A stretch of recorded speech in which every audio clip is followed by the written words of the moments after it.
Hello, this is Pastor Roland. Today I'm checking in to see how you're doing.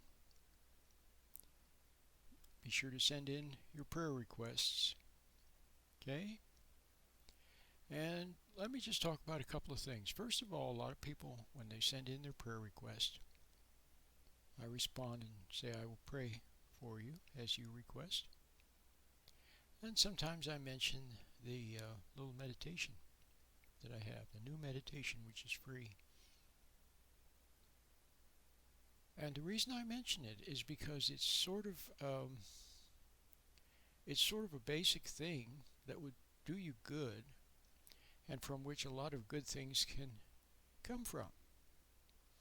It's like if you have some lumber and nails and a hammer and screws and paint, see, you can build a lot of things with that. A lot of good things can come from it. Or if you have a good patch of ground, good soil, you can plant all kinds of seeds and have a beautiful garden. See how that works? So similarly, or here's another example. If you know math really well or accounting really well, okay, then that can be or how to write really well. Those can be a springboard or a platform from which to do all kinds of things. Okay? So a lot of people are frankly, they're just not in a state of mind or emotions or spiritual state. They're not in a place that is conducive to good things happening. They're upset. They're resentful. They're lost in thinking, lost in their imagination, lost in worry, doubts, fears. Okay? Um, and maybe they are taking drugs or alcohol or something.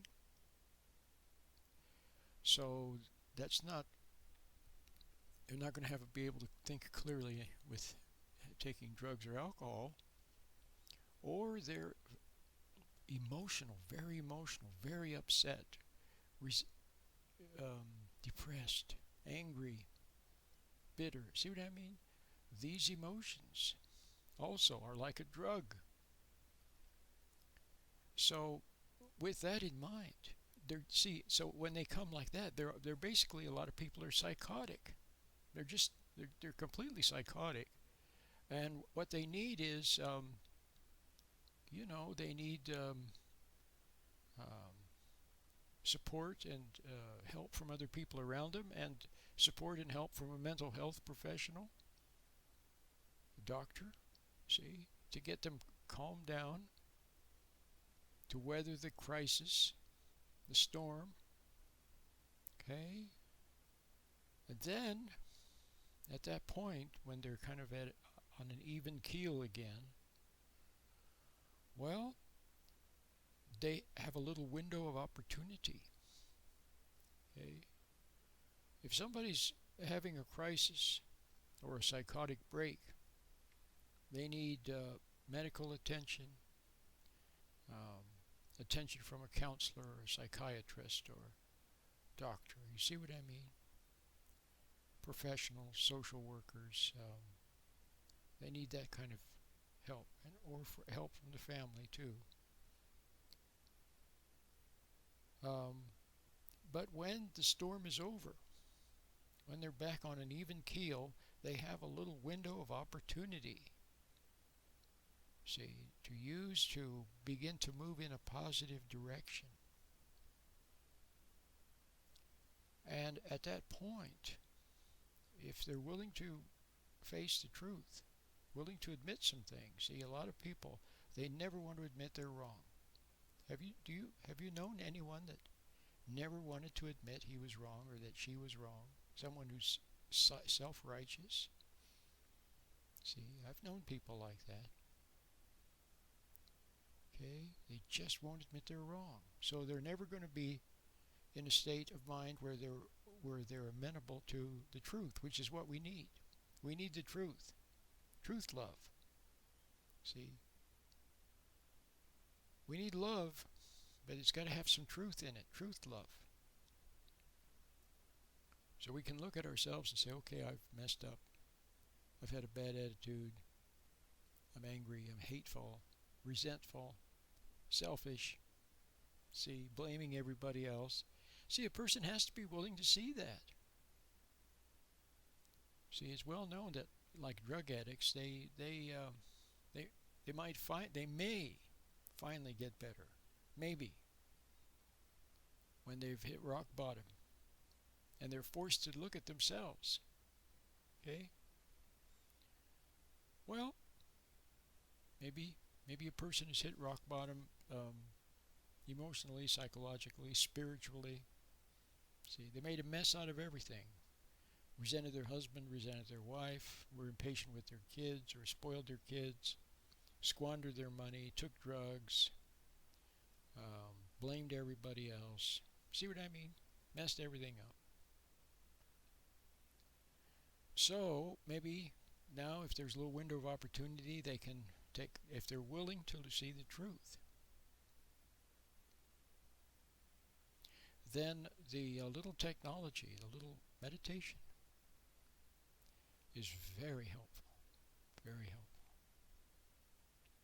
Because when you're lost down in your imagination, when a person is lost way down in their imagination, worrying about the future, reliving the past, planning and daydreaming and scheming and worrying and doubting and fearing, and see, or lost in fantasy, escaping from reality, see, escaping from reality where they're failures into fantasy where they can be king or queen, where they receive sexual worship or admiration, or where they can get revenge in their imagination.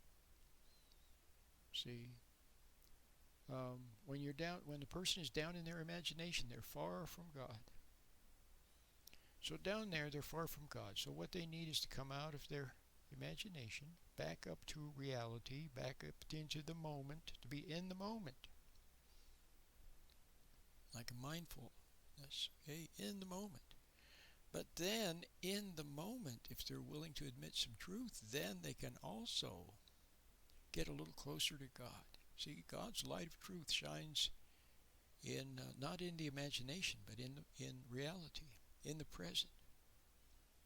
Okay, and so you come out of your imagination, and there you are, and you begin to see. Oh, I see. You begin to realize. You begin to understand. Oh, this is where I've been messing up. See, and now instead of resenting the truth, instead of fighting it and denying it, you see, you're willing to admit a little bit. Okay, I was wrong.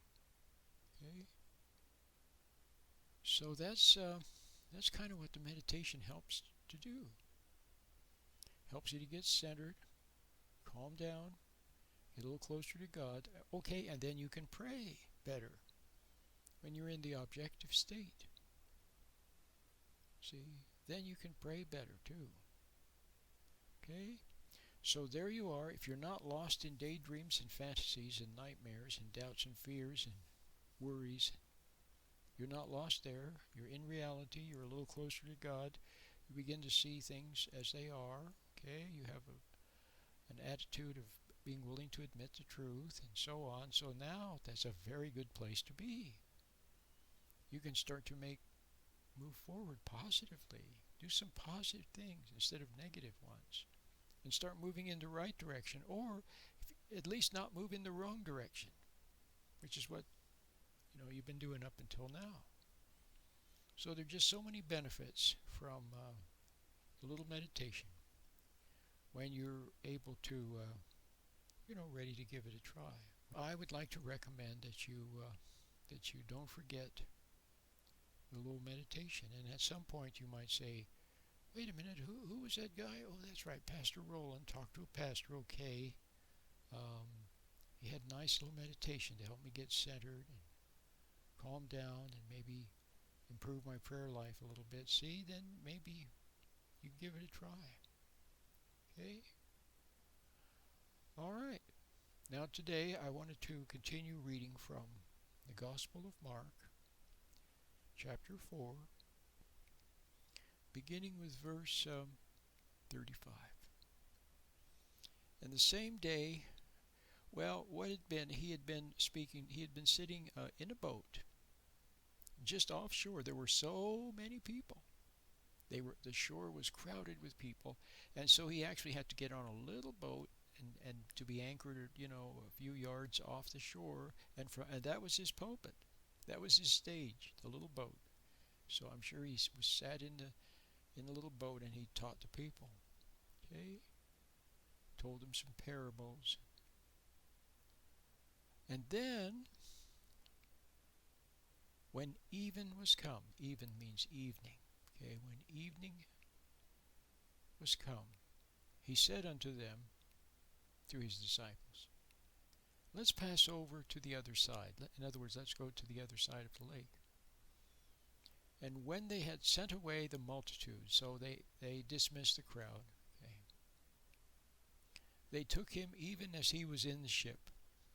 And there were also with him other little ships. So you have all these little ships and the little tiny ship or boat with Christ on it. And there arose a great storm of wind, and the waves beat into the ship so that it was now full of water. In other words, it was filling up with water. And he was in the hinder part of the ship, asleep on a pillow. And they awakened him, and they said unto him, Master, don't you care that we're perishing? And he arose and rebuked the wind, and said unto the sea, Peace, be still. And the wind ceased, and there was a great calm. And he said to them, Why are you so fearful? How is it that you have no faith? And they feared exceedingly, and said one to another, What manner of man is this, that even the wind and the sea obey him? Okay, beautiful passage, beautiful. My name is Pastor Roland.